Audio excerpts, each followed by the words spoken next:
इसीलिए लोग कोशिश करते हैं कि भाई हम रिसोर्सेस को एक जंगल में नहीं, जंगल तो है ही है, पेड़ पौधे हैं, वो हमारे इन्वायरमेंट को बैलेंस करके रखा हुआ है ना।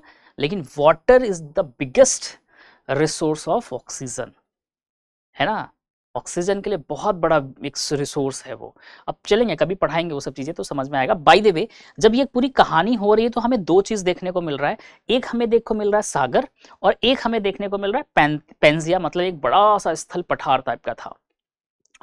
तो ये चीज तो क्लियर हो गया कि सर ये दो चीज मिल रहा है और यही चीज टूटेगा तो कहीं कहीं पानी अलग अलग होगा, कहीं कहीं पत्थर अलग अलग होगा, ये सब अलग अलग होने लगे। तो जब पानी अलग अलग होने लगा, पूरे जो चट्टान टाइप के पत्थर थे ये पूरे अलग अलग होने लगे, कॉन्टिनेंट टाइप के।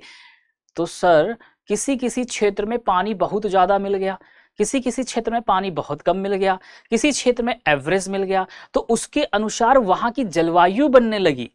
जहां पे पानी बहुत ज्यादा है सर, जैसे हम बात कर ले उत्तरी अक्षांश वाला जो क्षेत्र है हमारा, रशिया वाला है ना, ऊपर चले जाओ सोवियत संघ वाला, वहां पे चले जाओ तो आपको देखने को मिलेगा सर वहां तो -70 डिग्री सेल्सियस है। वहां पे सन की रेस पूरी तरह, जैसे हम बात कर ले अंटार्कटिका वाला ऊपर भाग ध्रुव वाला, अब वहां क्या सन की रेस पहुंचती है? तो बोलोगे सर नहीं पहुंच पाती पूरी तरह से। लेकिन सन की रेस कहां पड़ती है? ट्रॉपिक ऑफ कैंसर पे, ट्रॉपिक ऑफ कैप्रिकॉन पे, और फिर हमारा इक्वेटर पे सीधा पड़ता है पूरे साल, जिसके कारण से हमारा जो वो क्षेत्र होता है मिड वाला, ट्रॉपिक ऑफ कैंसर मतलब कर्क रेखा और मकर रेखा का बीच का जो क्षेत्र होता है वो बहुत ज्यादा गर्म होता है। क्यों हो गया?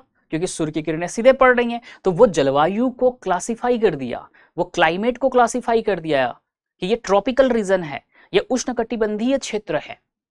और वही सन की रेज हल्का तिरछा होकर ऊपर जा रही है, उत्तरी अक्षांश में हल्का सा तिरछा होकर ऊपर जा रही है, तो बोल दिया गया उपोष्ण कटिबंधीय है। वहां पे ठंडी पड़ेगी तो हल्का सर्दी लगेगा, गर्म हल्का पड़ा तो गर्मी लगने लगेगा, तो उपोष्ण कटिबंधीय हो गया। तो ये क्लासिफाई करने लगे क्या? वनस्पति और जलवायु। अब यहां पे क्या है, जलवायु को क्लासिफाई किया गया। किसको किया गया? जलवायु को। अब आप सोचो कि अगर किसी भी क्षेत्र की जलवायु हमें मालूम चल गया, समझना ये सब इंटरकनेक्टेड है। जब ये सब पूरी कहानियां हुई, ये सभी चीजें ऐसे अलग अलग हो गए, तो फिर लोगों ने फाइंड किया कि यार यहाँ पे तो ना देख रहे कि ये वाला फल बहुत मिलता है, ये वनस्पति बहुत है, यहाँ पे बहुत पेड़ पौधा है। अरे ये जो एरिया है ना राजस्थान वाला, यहाँ पे तो डेजर्ट्स देखा जा रहा है। अच्छा ईरान वाला क्षेत्र में डेजर्ट बहुत है। क्यों?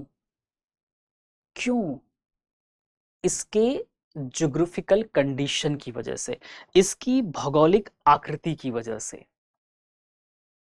हर एक जब देश और कॉन्टिनेंट बटा, उन सबकी भौगोलिक आकृतियां बदल गई, और जब वो बदली तो कहीं कहीं सूर्य की रोशनी बिल्कुल सीधा पड़ी, कहीं कहीं पे वो प्रकाश नहीं पहुंच पाया, कहीं कहीं पे हल्का पहुंचा, कम पहुंचा।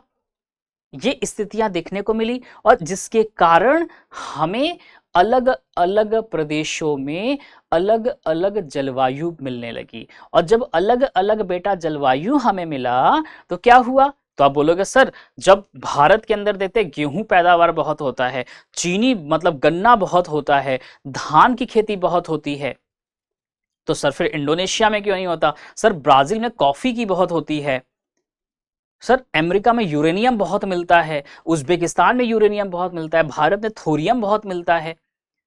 तो ये सब उसकी भौगोलिक आकृति की वजह से है, बटे हुए हैं। तो ये वहां से क्लासिफाई करना चालू कर दिया गया, और ये सभी चीजें बताती हैं कि भौतिक जो भूगोल है उसके अंतर्गत ये सभी चीजें क्या हैं, आती हैं। जुड़ी किससे हैं? पर्यावरण से जुड़ी हुई।